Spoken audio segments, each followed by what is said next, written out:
O caso Marielle, a princípio, está resolvido. Fez uma delação. Está em julgamento. Não, está em julgamento. De investigação está resolvido. Não, até porque nós sabemos que ninguém pode ser condenado somente pela delação. Mas desculpa, qual a relação? Qual a relação disso com o que nós estamos discutindo? Nenhuma. A relação é gigante. Nenhuma. Porque eu estou invadindo as comunicações das pessoas. Não, mas há uma investigação prévia que aponta essa necessidade. Não tem nenhuma relação com acabar com o sigilo bancário das pessoas. Nenhuma relação. Não é. Uma coisa é eu pegar um suspeito A, quebrar todos os e-mails dessa pessoa e vou ter as comunicações das pessoas com esse determinado indivíduo. Outra coisa é eu abrir para um número indeterminado de pessoas que falaram com outras N pessoas. Mas é um determinado. E lembrando que nós estamos decidindo, não um caso especificamente, nós estamos estabelecendo um padrão para toda a investigação em todo o país, tanto para a atuação das polícias, Ministério Público. Permite, ministro. Por favor, ministro Alexandre. Essa é a minha preocupação também, porque, veja, nós não podemos pegar a patologia e estabelecer um padrão que vai atrapalhar as investigações importantes. Não, nós temos que tomar muito cuidado. Nós não podemos pegar um caso de um juiz que excepcionalmente determina para a questão de furto, achar que isso é a regra e, em virtude disso, proibir ou dificultar tanto uma forma de investigação que hoje é usada no mundo todo para combate à pedofilia, pornografia infantil pela internet, sequestro.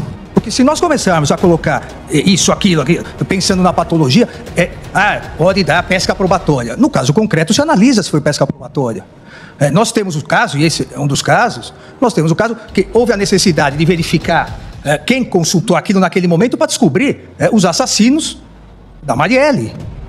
Olha, isso não é patologia, não é pesca probatória. Exatamente por isso, e obviamente o ministro Zanin já tinha colocado alguns tópicos para aprimorar a tese, exatamente por isso que é diferente falar em pesca probatória ou pessoas indeterminadas, desde que determináveis a partir de outros elementos e provas obtidos. A minha grande preocupação, o ministro André, já devolvo a palavra, a minha grande preocupação é ficar uma redação que vede pessoas indeterminadas, mesmo que determináveis. Nós tivemos recentemente, isso deu grande relevância, porque o juiz, na audiência de custódia, soltou os 3 sequestradores de 2 casais de idosos.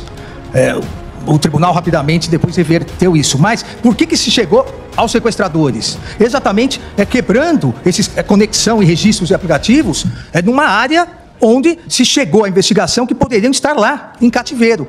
Se quebrou de pessoas indeterminadas, mas determináveis naquela região a partir de uma investigação prévia. Obviamente, o que se chegar de pessoas que não tenham absolutamente nada com a investigação deve ser afastado. Isso não é novidade, presidente, porque, e hoje se usa muito menos, nós sabemos, a interceptação telefônica, mas nós temos que transpor a experiência da interceptação telefônica para isso. Quando o juiz determinava uma interceptação telefônica do sujeito A, infelizmente, ele estava também determinando a quebra do sigilo telefônico de B, C, D e E que ligavam para aquele A. E tudo que não tinha relação com o processo era retirado. Aqui é a mesma coisa. A minha única preocupação, ministro André, é exatamente isso. Nós vamos ou não manter a possibilidade de pessoas indeterminadas, desde que determináveis a partir de outros elementos de prova. Porque se nós retirarmos essa possibilidade, nós vamos estar retirando um instrumento importantíssimo. A grande questão eu preciso, à luz do meu entendimento, da existência de razões prévias e de fundada suspeita prévia. Qualquer medida, hoje, para eu abordar qualquer pessoa na rua, eu preciso de uma fundada suspeita.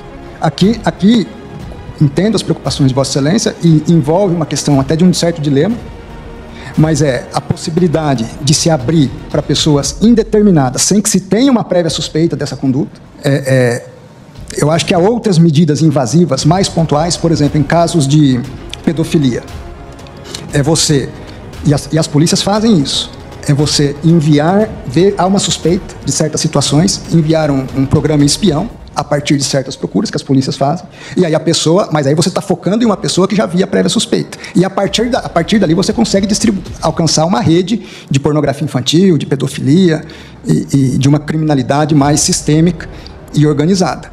O outro ponto é eu abrir, na minha opinião, de uma forma ampla, a pessoas com conceitos abertos, indeterminadas, mas determináveis. São conceitos abertos. O conceito que nós temos no Código de Processo Penal é uma fundada suspeita.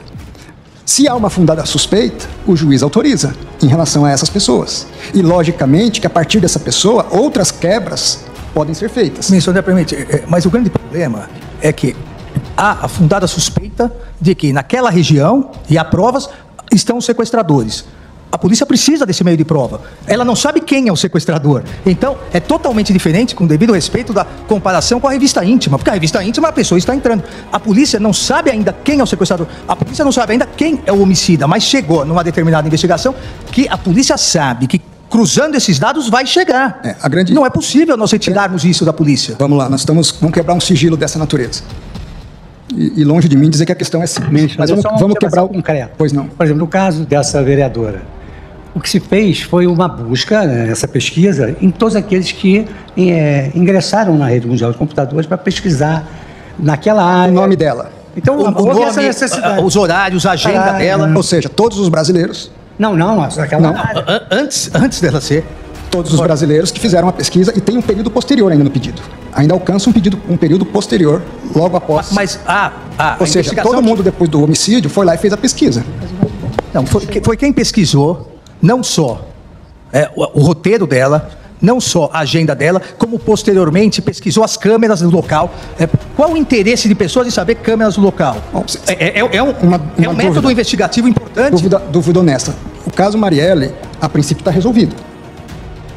Fez uma delação. Está em julgamento. Está em julgamento. A investigação está resolvido.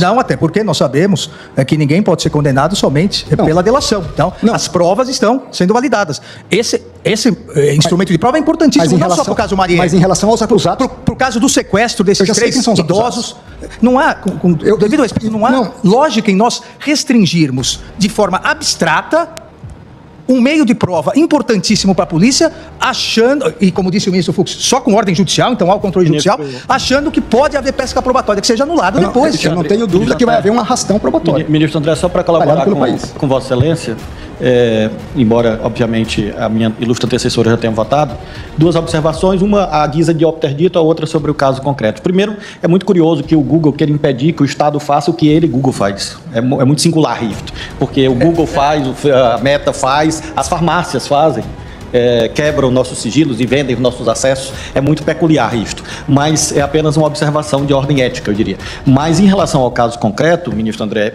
apenas uma ponderação. Quer digamos que essa pesquisa pode ser feita, quer não seja, para que chegue a fundada suspeita, provavelmente, de algum modo, a pesquisa será feita. Então, eu temo que, se restringirmos muito, em vez de proteger, nós estejamos abrindo caminhos para canais paralelos de investigação. Porque quando você restringe muito a investigação, impede, ela acontece por meios paralelos. Alguém vai dizer, nesse caso, sem a colaboração do Google.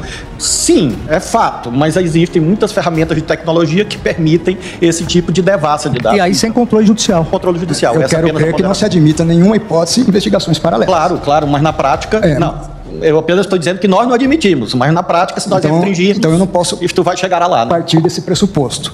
Então nós vamos, e não são só as pesquisas do Google, nós estamos aqui autorizando as comunicações. Uma série de dados de um número indeterminado de pessoas. Por isso que eu estou falando, é um dilema. Qual o limite da investigação? Nós podemos tomar decisão, por exemplo, eu apoiaria, não precisa ter sigilo bancário e fiscal. Não, mas desculpa, qual a relação?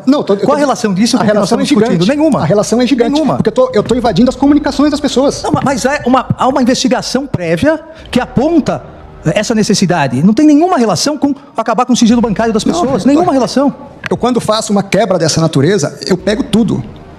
Eu pego o que tem de bom, o que tem de ruim, o que tem de intimidade, o que tem correlação com o crime específico, o que não tem... Quando se faz uma interceptação telefônica também. E tudo que não é relacionado é descartado. Mas é relacionado a pessoas determinadas, não a pessoas indeterminadas. Não, a pessoas indeterminadas. Todo mundo que ligar para aquele que estiver sendo grampeado é gravado. Mas, lógico... É a mesma coisa. Não é. Uma coisa é eu pegar um suspeito A, quebrar todos os e-mails dessa pessoa e vou ter as comunicações das pessoas com esse determinado indivíduo. Outra coisa é eu abrir para um número indeterminado de pessoas que falaram com outras N pessoas. Mas é um indeterminado, determinável pela investigação. Eu gostaria que Vossa Excelência apontasse, porque essa é a importância da discussão, apontasse aonde estão sendo feitos abusos na prática pela polícia. Não estão sendo feitos. Até hoje não tem essa tese. Né? Não estão sendo feitos. Estamos discutindo isso hoje, a primeira vez. Ministro André, Mas serão feitos. A espacialidade e a temporalidade não satisfazem Vossa Excelência como critério de controle? Não, o que satisfaz é a fundada suspeita. Fundada suspeita... E a proporcionalidade. Indeterminável, proporcionalidade, exaurimento de meios menos invasivos. Eu tenho que identificar uma pessoa. Porque você não vai quebrar o sigilo da pessoa numa investigação, pelo assassinato. Qual é a diferença de raciocínio? Numa investigação, eu parto de um indivíduo